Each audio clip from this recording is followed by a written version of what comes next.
Welcome to the Limitless Living podcast with Fredricka Davis, where women create success, health, and meaning, all without burnout or overwhelm.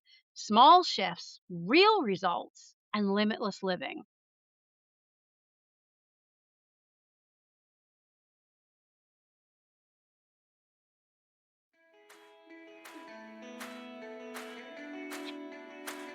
Hello, and welcome back to the Limitless Living podcast. I'm Fredricka Davis, your host, leader, entrepreneur. And this is Sustainable Success Tuesday. And we get to talk about all things business, all things human, and how to be the best at what you do every Tuesday. And do it all without losing your sanity while you're doing it. So today, I want to talk about hard decisions. These are the ones that we know we need to make, but they're ones that we often put off. These are the decisions we hope somehow will magically resolve themselves if we just give them a little more time. So, this week or last week, I guess at this point, I had to make one of those decisions and I had to let someone go in my business. And it was most definitely not because they were a bad person. And it was not because they did anything monumentally terrible either, or because they were causing major problems, just yet, at least. But it was really because despite my coaching, my support, encouragement, training, multiple different ways of training, patience, and time, more time than I should have spent, and more effort in doing this than I would normally have ever needed to spend. Despite all of that, they simply were not able to perform at the level that our clients are accustomed to and deserve. Now, before I go any further, this episode is not about her. This lesson today or this talk isn't about this person. It's really more about me. Because if I'm being completely honest, I knew a few months ago that something wasn't working and I could feel it in my gut that it wasn't changing. I knew it, but I didn't want to know it, but I knew it. That was a fact. And I kept hoping it would improve. I wanted it to improve. And I kept feeling and thinking, oh, I can fix this, right? Going back to, if you've ever heard any of my episodes, that fixer mentality, that identity, right? And I wanted it to improve. So I tried everything that I could think of to help it improve. Because again, a good person, she's a good person. Uh, and I delayed making the decision because I genuinely cared. I genuinely did not want to hurt this person. I didn't want to put her in a difficult financial position. I didn't want to be responsible for delivering bad news. And if you're listening right now, chances are you've done some version of this too. Maybe not with an employee or a team member or someone in a business capacity. Maybe it was with a relationship. You put off breaking up for longer than you should have. Maybe it was with your finances. You could have not paid attention and just let things continue to go because you don't want to make the hard financial decisions because they were going to be uncomfortable. Maybe it was with your health. We do this with our health, or a business decision of any kind that you have been avoiding. This can even be with your dreams. Maybe with a dream in particular that you might have outgrown, but you haven't admitted to yourself yet, or has evolved in something different, but you're holding on to what it originally was. So the details, they can be very different, but the pattern is still the same for most of us. So here's why we wait. One of the things I've realized is that many of us, we confuse kindness with avoidance. And we think we're being compassionate. We think we're giving someone another chance. And I do believe in second chances. I do believe in giving people opportunity to grow and expand and improve their skills. That said, when that continues and continues and continues, we then tell ourselves, well, we're being patient.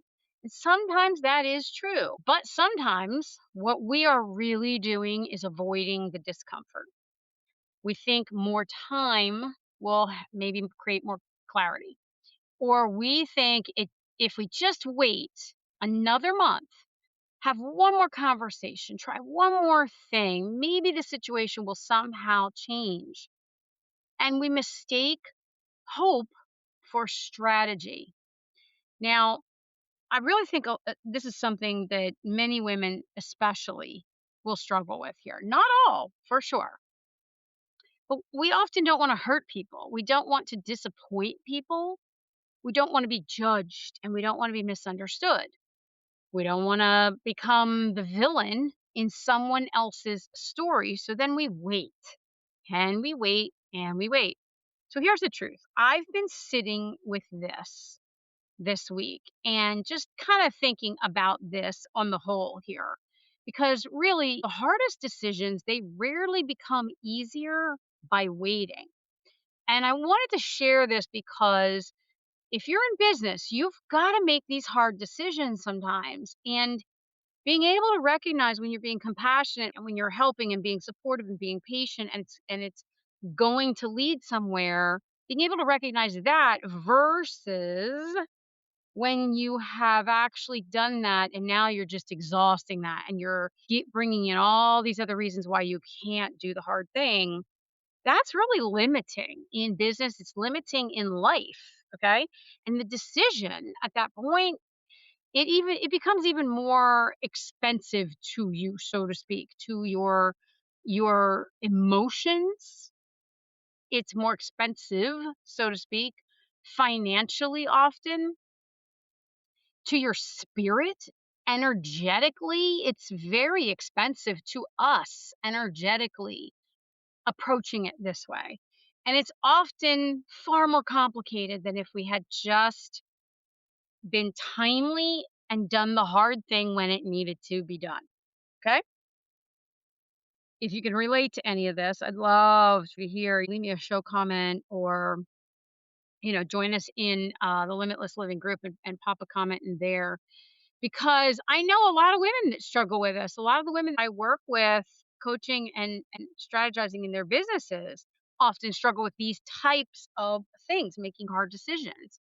And again, this can be in many areas of your life. It does not have to be just in business that this can become an issue. There is a hidden cost of delaying things. And what really hit me after making this decision was realizing that every day I delayed it wasn't just affecting me. It was affecting me, of course, as I thought it was, but it wasn't only me carrying the burden or absorbing the discomfort. That actually wasn't the truth. Every day that I waited, I was potentially affecting clients, or I was potentially affecting team morale, or potentially affecting business growth. Every day that I waited, I was potentially affecting the reputation that we've spent decades building. And that realization, of course, was very sobering because leadership isn't just about being nice. Leadership is about responsibility. When you own a business, when you lead a team, when people trust you with their care, their money, their time, and their experience, you have a responsibility to protect the mission. So for me, the mission is very clear. I want people to feel safe, seen. I want them to feel heard. I want them to feel supported. Whether it's you listening to this podcast, whether it's someone attending a retreat, participating in one of our programs, or walking through the doors of massage, wellness, and beyond, I want that person or you to know that you're not alone and that we are here. I am here partnering with you and with all of the other people on their journey.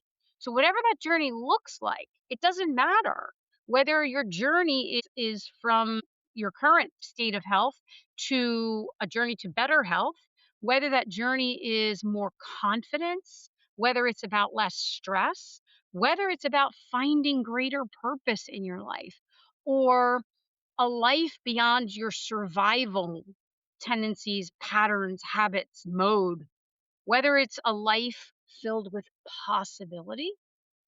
That is the work that I do. Regardless of how someone comes into that, that is the work that I do. That is the work that my team does. So when something isn't supporting that mission, when something isn't aligned with those values, eventually I have to acknowledge it, even when it's uncomfortable, especially even when it's uncomfortable. So, there's a balance we as leaders walk. And something else that I've been thinking about all along with this is that so many of us, we struggle with finding that balance between compassion and strength in the workplace in general, whether you are the owner, the boss, the CEO, corporate or otherwise. Most of us have seen both extremes. I have worked. Ugh, I worked for someone, the extreme version of the hard driving female boss. Years ago, I worked for someone for about 8 or 9 years, and she was incredibly successful and she was incredibly difficult to work with and work for and do anything for. Every day felt stressful, completely stressful. Every day felt like walking on eggshells. And while I learned genuinely a tremendous amount from that experience, one of the biggest lessons was that I never wanted to be a leader the way she was. I never wanted to lead that way. I never wanted people to dread coming to work. I never wanted fear to be the primary motivator. But I've also seen women go to the opposite extreme. So, leaders, whether it's in an office workplace or whether it's your own business, who tend to avoid every difficult conversation and they won't hold their own boundaries. Leaders who tolerate things that should not be tolerated because they're afraid of hurting someone's feelings. Or maybe they have a business that they run with family, and boy, can that be messy. Or maybe they just don't know how to say no yet. Here's your reminder: no is a complete sentence. So, neither of the extremes work. Being too easy, too soft, doesn't work. Being too hard doesn't really work. Real leadership lives somewhere in the middle of that. And that's compassion with standards, kindness with accountability at the same time, empathy with boundaries. So you can care deeply about someone and still recognize that they're not the right fit. And I'm going to also add here, this is not just in business, this is in relationships, this is in your personal life, ladies. You can value someone as a human being and still make a difficult business decision and or personal decision. You can be compassionate without compromising your values, your mission, or your living in alignment. Now, this again isn't just about business. This is a really good business lesson. This is also a life lesson. Maybe your hard thing isn't firing someone. Maybe it's finally looking at your finances.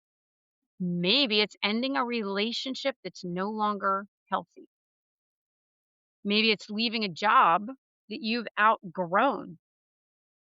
Maybe it's addressing a health issue you've been pretending isn't that serious. Maybe it's setting boundaries with someone you've allowed to drain your energy for too long. Whatever it is, ask yourself this: what is it costing me to wait to make this decision? Not what will it cost to make the decision, but what is it costing you right now not to make the decision? Because that's the question that changed everything for me this week. I also had this conversation over something entirely different with two other people in my coaching client cohort world. And it applies in all areas of our lives. So, as difficult as this decision was, I have to be honest, I feel lighter. Not because I enjoyed making it. Oh boy, did I not enjoy it. And not because it wasn't emotional. It absolutely felt emotional. But because alignment creates peace. So when I made the decision that was already, I knew what was going to happen inside me. When I followed through and did it, I brought myself, my business back into alignment. And when you do that, it creates peace. The longer we stay out of alignment, the heavier life or the daily grind or whatever you want to call it, the heavier everything starts to become. So I want to leave you with this question this week. Where in your life are you already clear, but still pretending that you're waiting for the clarity? Maybe it's more than one area. I would journal about this. And I'll ask it again. Where in your life are you already clear, but you're still pretending that you're waiting for clarity? Sit with that. Journal about that. Be honest with yourself because your next level of growth, it may not require any more information than you already have. What it might require is simply one actionable step, one act of courage. So I want to thank you so much for spending time with me today. And if this episode resonated with you, I'd love to have you share it with someone who may need to hear it as well. If you'd like to continue the conversation, join us in the Limitless Living Facebook community for women who are becoming. And that means women growing, healing, reinventing, rediscovering, creating lives that they want to feel more aligned in, and so on. So you get to talk to me directly in there and connect with some amazing women. So you can also connect with me directly and find additional resources at my website, fredrickadavis.com. It'll be in the show notes. And next week on Sustainable Success Tuesday's episode, we're going to continue this conversation. And I want to continue by talking about why we avoid the hard conversations in the first place, what's actually happening underneath that procrastination, the guilt, the fear, people pleasing, all of that good stuff. But I'm also going to give you practical tips that you can use to move forward when you know something needs to change. Some framework for you is what I want to give you next time. And I will talk to you on Thursday for our Wellness Reset Thursday this week. And until next time, remember, be rooted, be resilient, and be limitless.